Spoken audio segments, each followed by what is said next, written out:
Welcome back to Les Schwab Tire Center's Outdoor GPS. Now it's real time. Sponsored by Cokewell Casino Resort. Welcome back, everyone. We've got Mr. Bill Herzog here in the studio. Bill, it's great to see you as always, man. Thanks for making the trip down. Hey, I wouldn't miss this for nothing. You know that. We all appreciate it. Our viewers love it when you come in. Either we're talking about steelhead or something similar, silvers, or even Chinook, which I know isn't necessarily your number one thing. Boy. But we are going to talk about salmon. Sockeye, we always talk about sockeye. Yes, yes. Out of all the times that I've been lucky enough to interview over the years, which has been several, luckily for us and everybody that watches the show, we've never talked about pink salmon specifically. Right. First thing you got to do for the dummies like myself, not you, okay, just myself.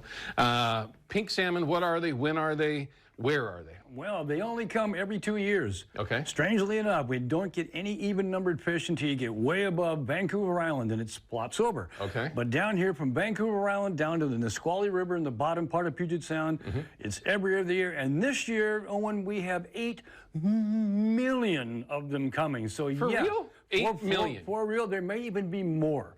That's what they figured is coming. There may be even more than 8 million fish we're fishing over right now. So they must not be specifically managed by Washington. Not at all. They're all Okay. They're all wild fish. Okay. There are no hatchery pinks. They're all wild fish. Shad, Yeah. pink salmon. Don't manage them, and wow, they turn out to be plentiful anyway. Amazing. It's kind of interesting.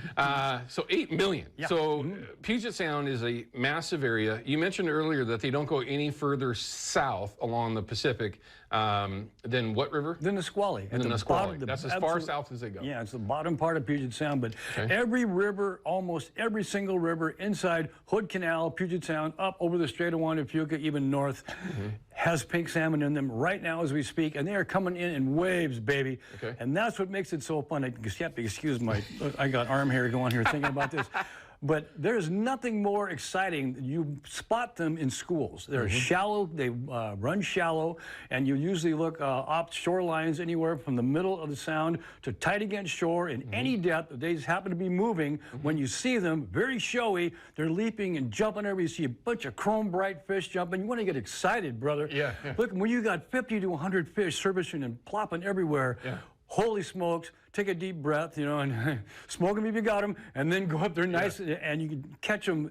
Wow, it is so fun. Okay, now before we get to what you're throwing at them, tell me about, if you're just up there driving around, is it a boat show only? Can you find them from the bank? Can you access them from the bank? Is it something that anybody can do? All of the above, and that's what makes it so fun. A pink salmon is every man's fish. You don't need a boat. There are so many beaches, like in Seattle, in Everett, Tacoma, wherever. Anytime you got a place, you got a point, there are public docks everywhere you can fish off of. They come very close to shore, and some of these places can get downright busy. I mean, from me to you, there's room for 3 guys in between you and I. Okay, got you know what I'm talking about. Right. But yeah, you can get on the beaches, and anybody can catch them. It doesn't matter. You know, handicapped people, there's plenty of places to get at the beaches that way. You really don't need a boat. A boat helps often, but from the beach, you can have fantastic fishing from the beach. So you can kind of hop, skip, and jump to multiple different locations, try to find what you're talking about, the schools that are moving through, look for the, because they're going to show you that they're out there. Sure. You can move along and go from spot to spot to spot. Everything is kind of tidally affected too. Usually high tide is best, or just before high tide, or just after, or dead low tide can both be good. But sometimes when the fish are this, and there's this many of them, it doesn't matter. Time of day means nothing. Just show up. If they're there, they're there. Gotcha. And they're, like I said, you'll see them if they're home. So is it tributary only, saltwater as well, everything? I mean, can you find them on a river at one point in time? Sure. Where you're river fishing, or is it just bays only? What kind of scenario? Well, I like to get them when they're out in the salt water, when they're fresher, like that. They bite a little bit better, they're prettier, and they eat a little bit better too. These are great eating fish, by the way. There's the old saying that, well, people say, well, pinks, you have to bleed them right away and get them on ice. I go, don't we do that for all of our salmon? Okay, same deal. Gotcha. Just take care of them, and they're great eating. All right. But you can catch them in the lower part of rivers too. Same thing, twitching the jig. It's all fun, artificial lure, light tackle. This is the coolest part about it, man. Okay. You love to fly fish as well. Is that something that you could, as a fly angler, somebody wants to get out there with 5-6 weight, throwing streamers or something, would that be, you know, viable as well? Oh yeah, and we use pink. by the way. Anything from 1.5 inches to looks like krill, all the way up to a big 4-inch leech. Hot pink, bunny, marabou, get out there with an intermediate line. You can catch them off the beach. Beach fishermen rail them on the fly, and it's super fun, man, because you'll see them rolling. You throw out there and just little strips, little 6-inch strips, bang, and run. Oh, good stuff. Real fly fishing. I had to ask that because we've been getting a lot of questions about stuff like that, so I had to get that in there. Because once you see, we'll get a shot with that curve shot deck cam here. You're gonna. It is a sea of pink, okay? Yeah, pink salmon like pink, all right? So the vast majority of these are 1/4 ounce, pink hoochies. Right. Now, you make these yourself. I do. Okay. I do. Doesn't mean that you can't go over to Fishman's or wherever it might be, any location that you have up north, and get some. These are maxi jigs. Oh, yeah, right the 1/4 ounce all pink maxi jig. That is works so well, that marabou on there. Okay. If you did nothing but grab maxi jigs from Yakima bait and throw these, you'll catch all the fish you want. Now, here's something that you like to use as well. You'll take the maxi jigs that are just naked, right? Where you can actually build these up yourself. And we'll talk about how he likes to build these here this upcoming segment. But this is an easy way that you can make heavier if you want to. These ones being 3/8, I believe. 3/8, so you can throw it a lot further, certainly a little bit more of a profile, but you're not necessarily looking for a big profile. No, I don't. And plus, I don't want these to sink real fast either. Why I like the 1/4 ounces, the fish are surface oriented.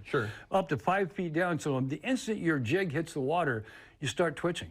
You don't have to allow them to sink. They'll come right up for it. They're right on top when you can see them, right?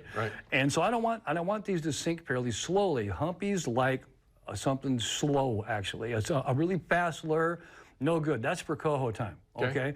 These like a slow drop, slow twitching, slow moving. Not any big movements. No.